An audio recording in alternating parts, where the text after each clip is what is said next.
Hello everyone, Michael E. Parker here for another episode here on YouTube, and I want to talk about why you should stop saving money. Now I know that sounds like a crazy statement, but when we think about money, we think about our resources, and I want you to consider that there's something that is very deadly about this concept of saving money. Well, I know that sounds a little bit strange coming from someone who's trying to help people all the time, helping people live better lives, helping people create wealth, helping people be financially stable. And here I am telling you to stop saving money. Well, we're going to find out what that actually means and why I'm actually saying that. And did you know everything that we do has a belief system tied to it? And that is why we must always consider that our actions are tied to the way we think about things. And so we want to be really clear that a lot of times we wonder what people are thinking. We wonder what's on people's mind. But a lot of times you can watch what they do, and what they do tells you what's on their mind. So many times we have to see the direct relationship between the thought patterns we have, which lead to emotional patterns we have, which leads to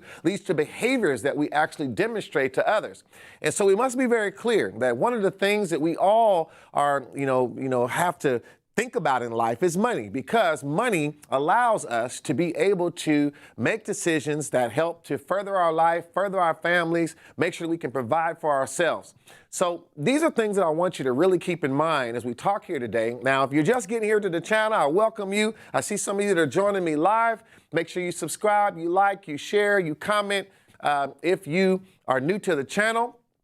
But I want to be very, very clear that when we think about money, there's different perspectives and there's different ways of thinking. And we consider that, money is definitely the ability to be able to use a resource to be able to further things that are important to us. Now, money itself is not something that, you could, really blame for good or bad. But it's really up to us how we use that money that determines if it's used for something good or bad. But we do know that money is a resource that we definitely all need. Now, when you think about money, you think about saving money, I want you to consider that there's really three types of individuals I want to talk to you about today. Let me go to my whiteboard here for a minute.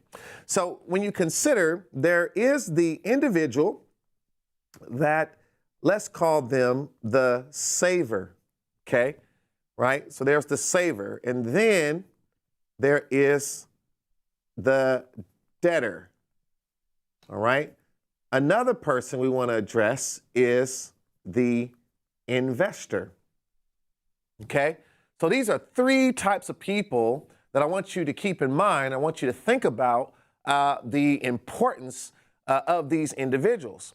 Now, we talked about stop saving money. Now, I want to get really clear on something. Before I come back to these three individuals, I want to walk you through a few things that are very, very critical for you to understand, because when you think about saving, there's a mentality that we tend to have when we think about saving, right? So we think about basically paying for things for cash, right? We want to pay for things for cash because we don't want to borrow anything. We're this mentality of keeping cash to be precious, right? So we're thinking about, not borrowing anything. We're thinking about, using our cash for things. We spend years to save money, right? Because it takes time to actually save money.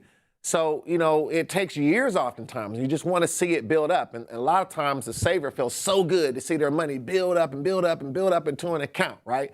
So let me show you something here on my whiteboard for a minute. So as we begin to stockpile, right, we grow and we grow and we grow, and we're saving, right? And over years, we begin to save. And one of the things that sometimes we do is we'll put this into this institution here that we call a bank, right? And a lot of times we are disappointed when we find out that the interest that we are supposed to get is really like nothing, right? It's like 0.001203 or something, right? Per month or something, right? So, a lot of times when we think about the value of money, money as it sits in the bank really is always losing value, right? Because of things like inflation and other things that are always happening, we are allowing the bank to use our money, and the money that the bank gets, they're actually investing that money to try to, and they can actually invest way more than the value of what they have in the bank. If we know about fractional lending, and even some of the new laws that have changed are just ridiculous in what a bank has the power to do. So they're taking our money, they're investing our money while they give us really less than pennies on our money.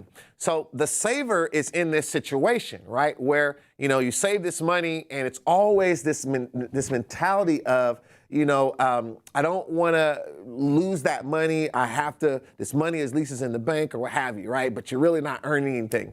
Now, here's the other issue with the saver mindset is that, keep in mind, when you get your money to a certain target, right? Let's say I finally get up here. So the only way to keep that goal being reached is to never spend, right? So think about this. Never spend. So the saver is stuck in a situation in which never spending allows them to meet the goal. As soon as you spend, you're not saving. So this mentality is very difficult because as soon as you spend money, you've already broken your promise to yourself as a saver. And as soon as this, goes down a little bit, you automatically are figuring out how much time is it going to take to get it back where it was, right? So this is the saver kind of mentality, and you're in this tug of war right now. Don't get me wrong. I want to be really clear about a few things. I am not saying that there's not a certain amount of money we should all be saving. We should have money enough to handle things, especially if things are to go wrong. I believe people should have enough money to cover if all their, if they could cover all their expenses they normally pay in a month in case there's an emergency and they have something to pull from. I believe people should have emergency funds that cover, 6, 7, 8 months. If something they were not able to work, that they would be able to rely on those funds. That is smart, that is prudent. If you are doing something related to an investment or something that's going to make your life better, or something that to improve you, I'm comfortable with that coming down to maybe 3 months that you have on hand so that you can use more of your resources towards something that's going to generate wealth. But these are all different rules and things. It's not really my subject today, but I want you to know I'm not saying to be foolish. I'm not saying not to have a dime. I'm not saying not to have anything that you have somewhere that you can pull from as a resource for your life. So, of course, we need to save some level of money. But when I say stop saving money, I'm talking about something deeper, right? I'm talking about a mentality. I'm talking about a frame of mind. I'm talking about an approach to life, right? So this, again, we're dealing with that saver mentality, right? Now, let's talk a little bit about the debtor, right? So we think about the debtor mentality. Now, when we think about the debtor mentality, there's all kinds of things, that I want, whatever those things are, right? Be it a nice car, a home, if there's things I want to buy. I want to get me a new computer, here, whatever these things are, right? Just, I want some shoes here, right? That are really nice. This shoe don't look too nice here, but y'all go with me a little bit, right? I want to get me some nice pair of tennis shoes or whatever, right? My shoes, my computer, some type of, a house or apartment. I got my car, whatever, right? And the debtor's mentality is that, I can, if I've got, enough credit, right, I can pretty much get whatever I want, right? And this is a debtor mentality. Again, it's someone that is always thinking about how to, get these things that they may want. And, again, we're going to talk about in a minute about good debt versus bad debt, but a lot of times a debtor is having what you call bad debt because they're thinking about at all costs how to get what they want. So they, again, are big on, whether that's loans and credit cards, borrowing, whatever those things are, right? And again, it's not so much that they're using loans and credit and borrowing, but it's what they're using it for, right? To feed a mentality, right? A way of thinking.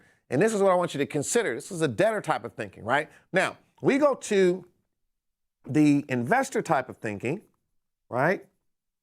The investor type of thinking is thinking about, how do I create money, and how did I then put that money into an investment, right? That then creates more money. So this is how the investor mentality thinks, right?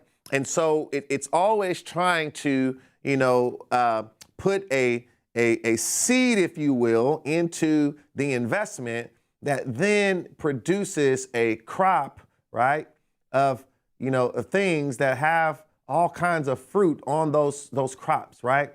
So it's looking for, how do I get my money to begin to produce fruit and to cause something to come from that money.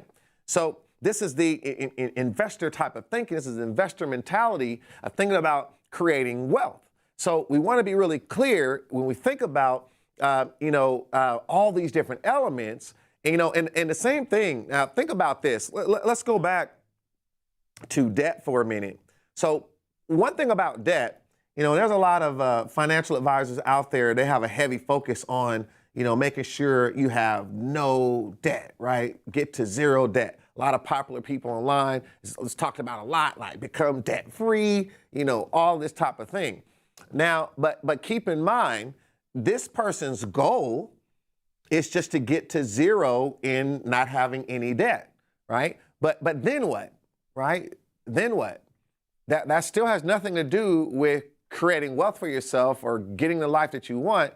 You don't mind using your money to pay down your debt. You get your debt to zero. Now what, right? So there's been people that have got to the point where they got their debt down to zero, but, once you focus on being debt free, a lot of times there's no plan of anything that takes you further than that, right?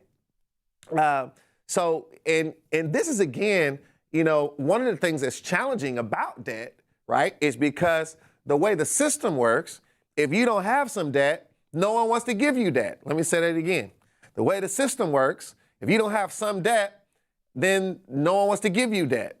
So it's built that way for a reason. So you have to learn how to actually use the system against itself to understand what good debt looks like, have a different mentality, not a debtor mentality, and learning how to use debt to actually create wealth, create opportunity, and do things that further your life.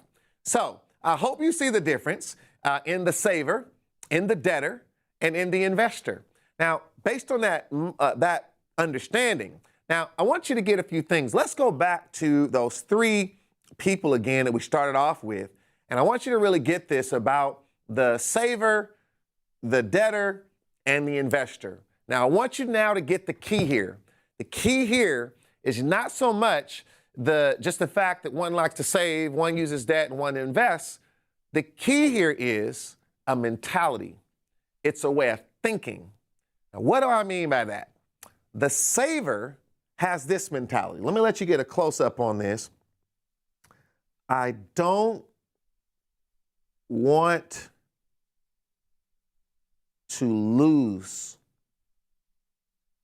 what I have. This is the saver's mentality. Now, I'm not just talking about saving money right now. I'm talking about a mindset that the saver tends to have. This is the type of person they become in all the decisions they make, right?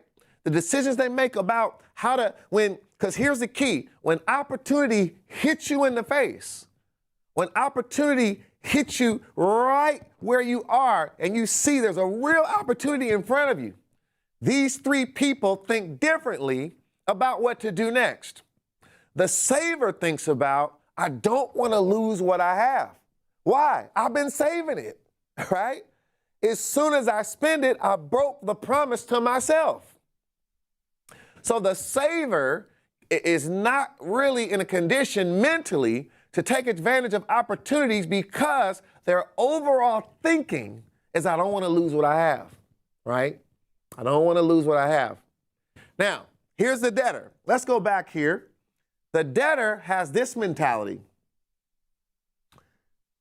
I don't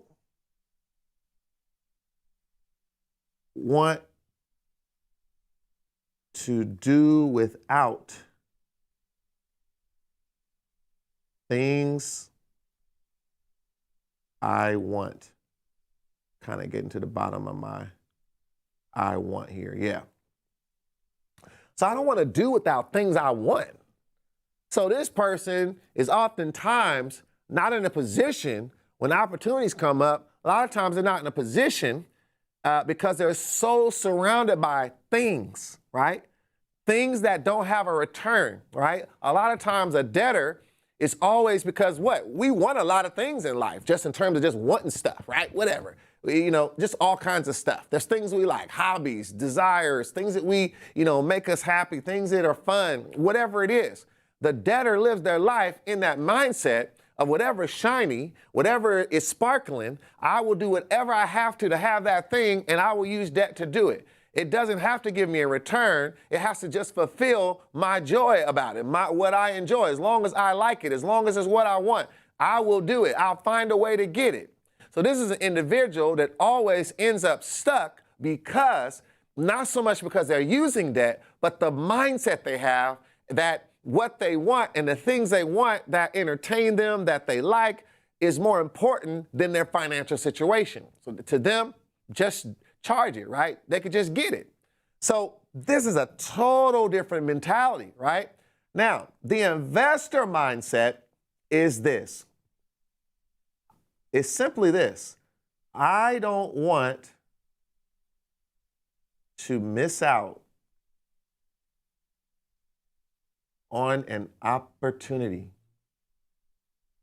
Wow. Totally different mentality. Now, I'm not talking about money right now. I'm talking about mental, right? Not money, but mental. Not money, but mindset. So what the investor mindset is, I don't want to miss out on an opportunity. So if that becomes a foundation of not missing out on an opportunity, how you spend money and how you use debt will both change, because you put the opportunity in front of the financial decision. You think first about the return. You think first about the opportunity. You think first, and what type of opportunity? An opportunity to create more wealth, right? So if you have a mindset that see, if you don't get these three things, you'll make wrong decisions when opportunities are in front of you. You'll think with the saver mentality, I don't want to lose what I have. So you never have anything more, right?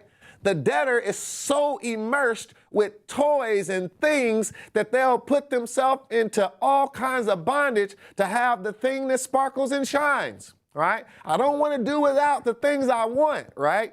I don't care if it has a return.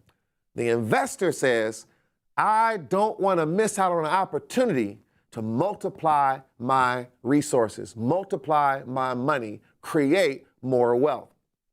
So I hope you can see this. This is three different mindsets. One mindset will lead you to wealth, right?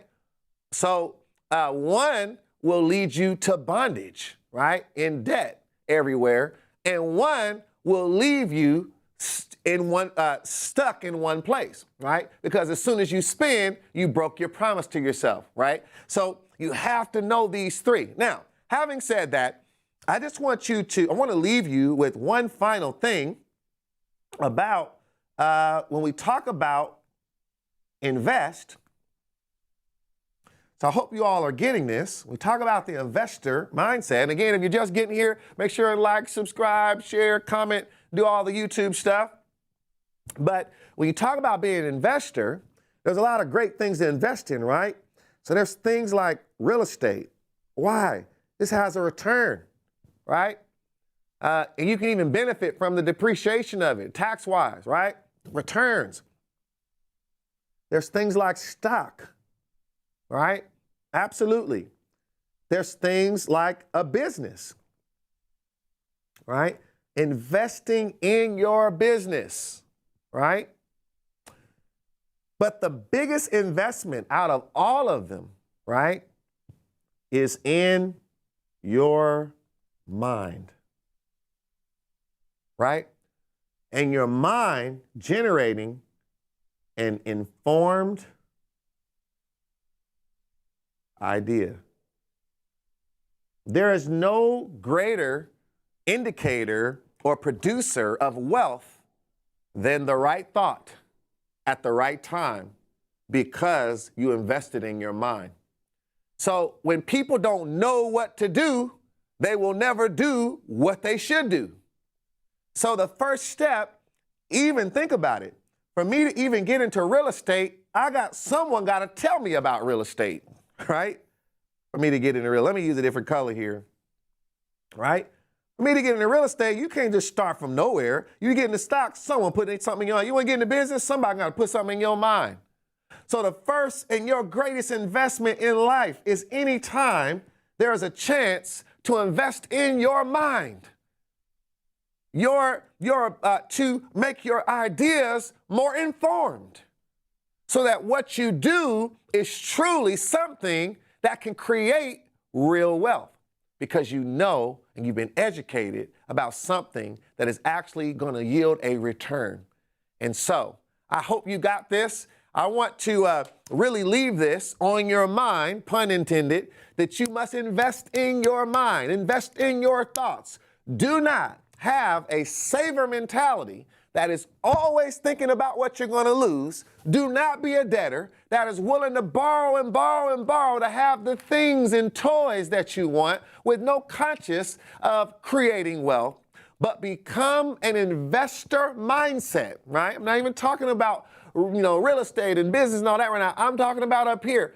Get an investor mindset, because once you get an investor mindset, you'll recognize opportunity, and then you'll run toward opportunity, because you realize it is opportunity that yields return, and it is return that gives you the life that you want. I'm Mike Lee Parker. I hope you enjoyed this episode. Make sure and like and subscribe and comment. Share with everyone out there and tell them to stop saving and start becoming the one that runs toward opportunity, making sure that you get a return out of this thing we call life. Until next time, keep running the business of you.